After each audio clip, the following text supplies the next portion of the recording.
Padayon kita sa atong theme, A Fresh Start with God. Munang ang atong uluhan nining takna is a great beginning. Ang fresh start, kung dili kini great, no, kung dili siya good beginning, dili gihapon makahimog kahimuan sa atong pagkinabuhi sa 2025. Ingon diha, a good beginning is half the battle won. Pag maayo ang pagsugod, murag katunga nagmadaogo na ta. So it always pay to begin well.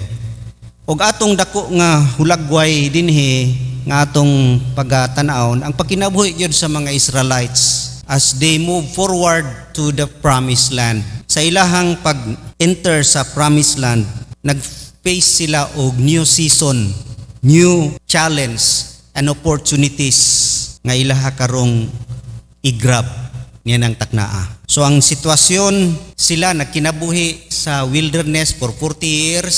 Unya, new generation na, namatay na si Moses, si Joshua na karon ang nag-lead, mounting a new challenge and opportunities, new yun sa ilahan ni, bag-ong pakigbisog, bag-ong paglakaw ngadto paingon sa promised land. Mao kini ang dako nato nga tan-awon nga sila gi-prepare sa Ginoo for another phase of life. Sama usab kanato nga kita another year, another opportunities, another na usab nga atubangon nato nga mga challenges.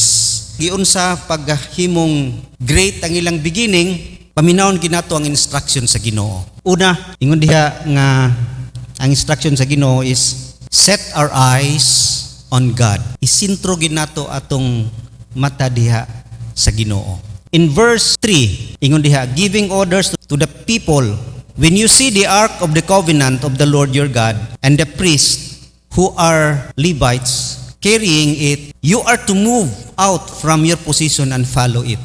Unsa kining ark of the covenant?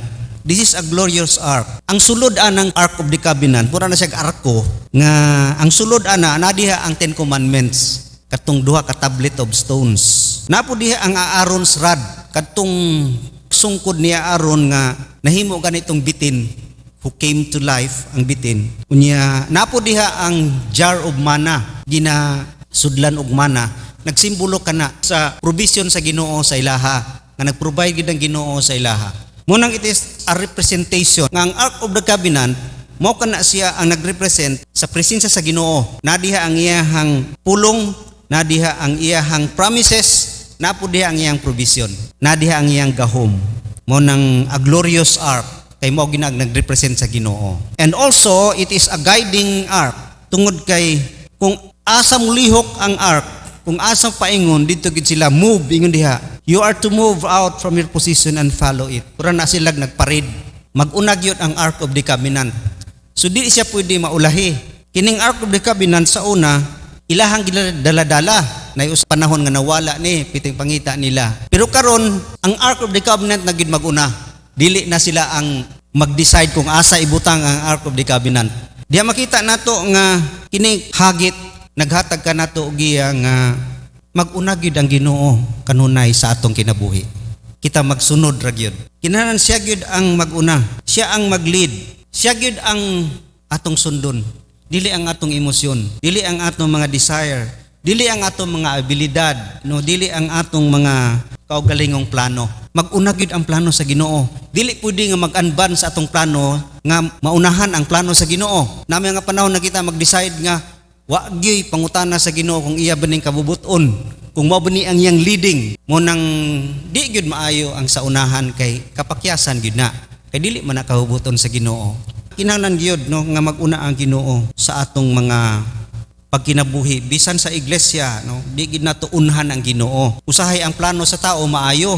Ingon diha sa Proverbs 14:12, man's way always look good, but in the end is death. O nang kinahanglan mag-una gyud ang Ginoo, no, ang plano sa Ginoo. Sa atong pagkinabuhi sa iglesia, ang atong mga plano unahan gyud og prayer. Grabe nga passionate prayer gyud nato no sa mga prayer meeting.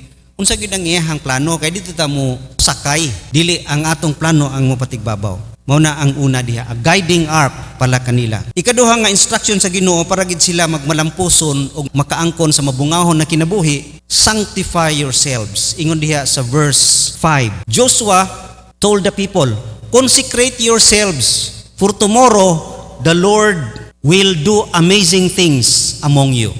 Consecrate. Pasabutan ng consecrate. Set apart or separate or to cleanse or to make holy. No, dedicate. Ang magtawan sa Ginoo, gilahi gina. Sa mga Israelites sa una, pag-ingon sa Ginoo nga purify yourself or consecrate yourself, paghimo din na sila seremonyas, mga ligo, hugasan gina ang ilahang mga sanina, unya dili gid sila pwede mo touch og mga patay nga mga hayop, kay mahimo silang unclean diha.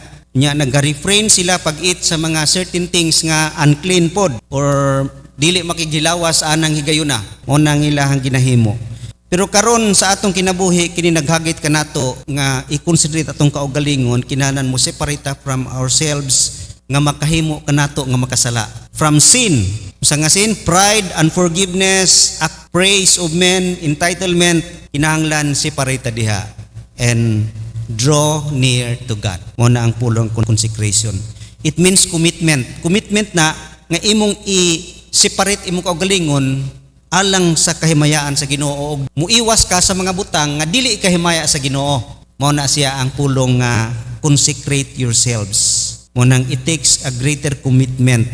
Kay i-purify man nimo imong kaugalingon aron ikaw spiritually prepared to face God. Nga naa ka sa right heart, naa ka sa right thoughts, right mind. Mo nang consecration.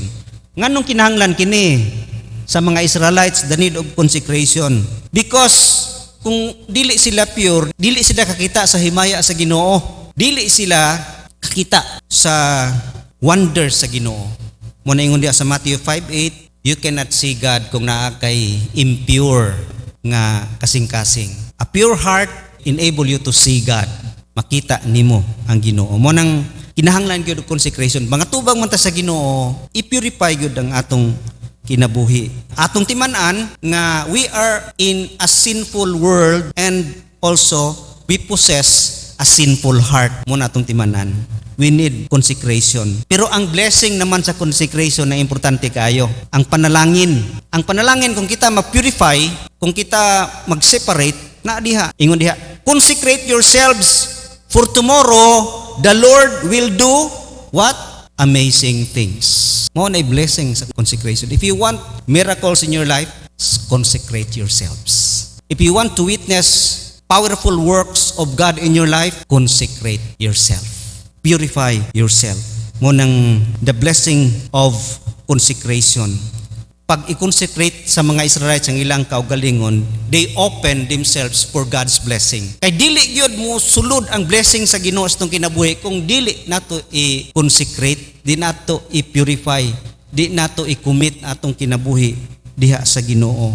Mao gina ang iyahang pamaagi. Sila karon maka-experiensya sa katingalahang butang nga himuon sa Ginoo sa ilang kinabuhi. Tungod kay kini is just a beginning sa series of miracle nga mahitabo sa mga Israelites. Naa sila karon sa at the edge of Jordan River to the promised land. Naa sila karon sa utlanan sa before sa ilang kinabuhi og sa after sa ilahang kinabuhi, future sa ilahang kinabuhi. Mo nang dili sila kaangkon sa amazing things kung dili sila mag-purify. Mo nang kung gusto nato makitaan ang gahom sa Ginoo sa itong kinabuhi, consecrate our lives. Something is about to happen sa mga Israelites. Something new is about to happen also to us kung i-consecrate nato ang atong kinabuhi. And lastly, set out in faith. Ingon diha sa verse 3, and as soon as the priest who carry the ark of the Lord of all the earth, set foot in the Jordan, its waters flowing downstream will be cut off and stand up in a heap. As long as daw ang mga Israelites katong nag-una, katong naa sa Ark of the Covenant, mo step sa tubig, muundang ang tubig sa Jordan River. Mao ni karon ang una nato nga tan-awon, the challenges of faith. Dako kay hagit sa ilaha kini. Unsa ang dako nga hagit sa ilaha? Kini ang Jordan River. Perting kusuga nag-agos ang Jordan River. Impossible gyud kaayo matabok sila lang kung way gahom sa Ginoo. Mao kani ang pinakadako nga barrier sa ilaha in between their old life and their future life. Kining Jordan River. Dinhi na mag-agad ang pagsugod sa ilang kinabuhi. Kay kung malapawan nila ni karon, another series of miracle na dito sa unahan. Mao nang it is a challenge sa ilaha nga mooy mubabag sa promises sa Ginoo sa ilang kinabuhi. The promises of God didto after sa Jordan River. Mao nang babag yun ang Jordan River. Kay dinhi sa ilahang backward life, tanaw nimo unsa ilahang reason nga di sila. Sa una, nganong wa sila mo asdang dayon dito sa promised land. Nganong nagdugay sila sa wilderness 40 years. Nga unta kung nag-decide dayon sila mo cross sa Jordan, wa na untay problema.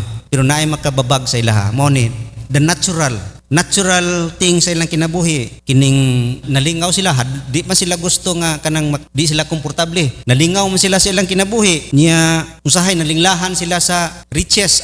Okay ra man ta, hayahay man ta ron. Nganong anha pa ta diha, mga matay pa nun ta diha. Dili sila grisgo, natural. Usahay kining hinungdan usab, the reasonable. Reasonable, it means kanang cares of this world. Daghan sila kabalakan. Susama ka nato, di kita gusto og risgo kay daghan tag kabalakan. Pare kanila hadlok sila mamatay, hadlok sila maalaot, dili gid gusto sila mo cross sa Jordan. Kay naay mga butang nga reasonable sa tong kinabuhi nga legit man ni kay namang koy reason ani nganong dili ko mo nang mahitabo negative no, critical or cynical or skeptical mao na siya. Reasonable things, cares of this world, daghan kabalakan. Daghan pa kong mga anak, mamatay ko diha na wa nay mubuhi sa kong mga anak. Reasonable things, no? Also, the beautiful things, pleasures, no? Isa gyud nakababag sa ilaha. Nalingaw naman gud sila. Di sila gusto og kalisod. Mo nang ilahang backward side. Backward side, naa sa tunga-tunga karon ang Jordan. Maunay babag, mauna ang lisod, maunay mo challenge sa ilahang pagtuo. Mo na mo challenge kanunay sa atong kinabuhi. Kining mga kalisod, imposible. Imposible gyud kaayo. Sa other side, sa forward side sa Jordan, mao ni diha sa verse 4. Kini nga place, wala pa sila kaabot diha. Ingon diha, then you will know which way to go since you have never been this way before. Kay dalong ko kamo, ingon ng Ginoo, sa wala pa ninyo. First, gid na sa inyo ha. Wa pa gid mo kaagi ana sukad. Mo nang something new, a great challenge tungod kay you have not passed this way before. Wala pa mo kaagi diha. Mo na ang challenge kay moadto ta sa lugar nga anon. Moadto ta sa lugar pod nga wala pa gina matamaki. Wala pa na ma-travel. Mo nang para sa ilang na-challenge gid ang ilang faith. Pero ang promise sa Ginoo sa ilaha didto unsa? You will become what you never have been. Mahimo kamo, susamo pod katua sa tua. We will be what we have never been. Kung kita mo advance gyud sa pagtuo o mo cross gyud sa Jordan River sa atong kinabuhi, sa mga challenges sa atong kinabuhi, naa didto nagpaabot nga mahimo ka nga wala pa ka na ingana sa kaniadto. Mutubo imong pagtuo, mumature ka. No mo nindot kaayo sa atong kinabuhi. You will never be a person sa una mausab gyud ka kung ikaw moadto didto. Mo cross sa Jordan. Ikaduha, ang promise sa Ginoo, we will see what we have never seen. Makakita gyud ka og katingalahang butang wala pa kakita ana. Mo nindot kaayo no sa other side. Kung i-compare nimo ang before, layo ra kayo. Kay didto sa unahan makakita ka so pakakita ana. Di ta excited ana. O pagta kita ipakita sa Ginoo nga amazing kayo. Kay mo man ay promise niya, amazing things, you will be able to see amazing things. Makakita ta sa mga butang nga beyond atong imagination. Kung di ta mo step in faith, di kita kita sa mga kibulungang butang nga himuon sa Ginoo. Then also, we will do what we have never done. Kung dili ta mo cross sa Jordan, dili kita kahimo sa kanang wala pa nato nahimo sukad. Mo nang kung mo cross ta sa Jordan, accept the challenge, makahimo tag mga impossible things. Impossible para sa ilahan pag-cross nila, imposible magito. Unya sa ilang pag-advance pod sa unahan, imposible pod nga mapildi nila tong mga dagko kay mga tao dito sa unahan. Mga Amalekites, Jebusites, dagko kay mga tao na imposible gid kaayo. Imposible mapildi nila ang Jericho nga perting lig-una nga syudad. Nga bisan pa gani ang wall, dili gina matarog bisag unsang weapon ilang gamiton. Pero nabungkag na pinaagi sa gahom sa Ginoo. By prayer, bungkag ang Jericho. That is amazing things. Ingon na Ginoo, you will be able to do what you have never done before. Makahimo gid kag mga imposibleng butang. Mao gid nay promise niya, pero naa na didto beyond sa Jordan River. We have to cross the Jordan to experience that amazing things. And also, we will go where we have never been. Makaabot yun ka. Makaadto gid ka sa wala pa ka diha kaadto. Makaadto kita sa promised land. Makaadto kita sa abundant life. Nga iyahang gisaad. Mao kini ang mga promesa sa Ginoo. Pero kini mga butang beyond na after na sa Jordan River. Mo na ang Jordan River is a great barrier sa promises sa Ginoo sa mga Israelites. Promises sa Ginoo sa mga katawhan, labi na kanato nga uncrossable, impossible. But remember, kung walay Jordan, wala gyud abundant life. Kung walay Jordan sa atong kinabuhi, wala gyud tay abundant life sa unahan. Mo na ang Jordan River nag-serve dili barrier kundi maunoon ng pamaagi nga kita makaangkon sa abundant life. Lisod pero kinahanglan gyud. Lisod kay muhawas man ka sa imong comfortable life. Muadto man ka sa risgo. Ang imo lang gilantaw ang promesa ra magid sa Ginoo. Mo nang naagi ta kanunay sa kilid sa Jordan River nga undecided kay di kita gusto motabok.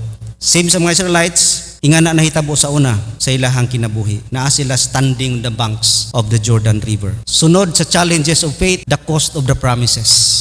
Lisod gyud kaayo, lisod. Ang ato alang naalang ang promesa sa Ginoo. Mo nang dako kay cost. Ang cost is our first step of faith. Mo ra gyud nagipangayo sa Ginoo, first step. Ikaw ang first move. Mo nang ingon gyud niya nga inigtamak ninyo unless mutamak mo, unless mabasa imong tiil sa tubig, dili ginamuundang ang baha. Mo nang step out in faith gyud ang mga Israelites. Wa na gyud sila nagduha-duha. Wa na gyud sila nagpangutana-pangutana. Diretso gyud sila. Unya pagbasa sa ilang tiil, niundang gyud ang Jordan River. Kay bulungan gyud kaayo. Mo nang ang gipangayo lang gyud sa Ginoo, our part, your first step of faith. Ikaw gyud mag-start. Sa mga Israelites, nganong ingana na sila kadasig kay naka-experience naman sila. Ngano ingana sila kadasig nga mo step forward? Experience naman gud nila ang ilang kinabuhi. 40 years in wilderness.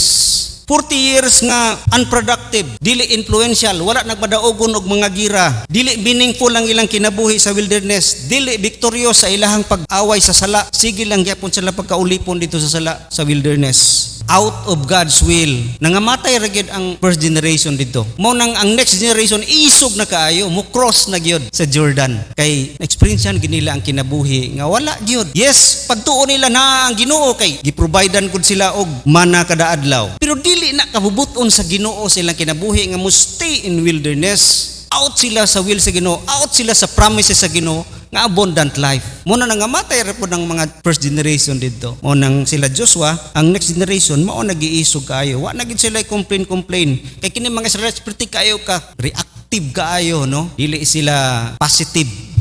Bagut-butan kaayo, complain, no? Pero dinhi wala na gid sila complain because they have witnessed their forefathers. Na-learn nila ang lesson sa nag-una sa ilaha. Mo nang the days of passivity are over, humana, no? Ingon sila, we are going to possess the land. Aggressive na sila kayo tungod kay nakahibaw na gid sila nga sa wilderness, aimless wandering sila. 40 years of disobedience and complaining. Mo nang for them, now is the time. Karon ang time. Dili nila paabuton ang season. Pabuton na to ang season nga moundang ang Jordan River.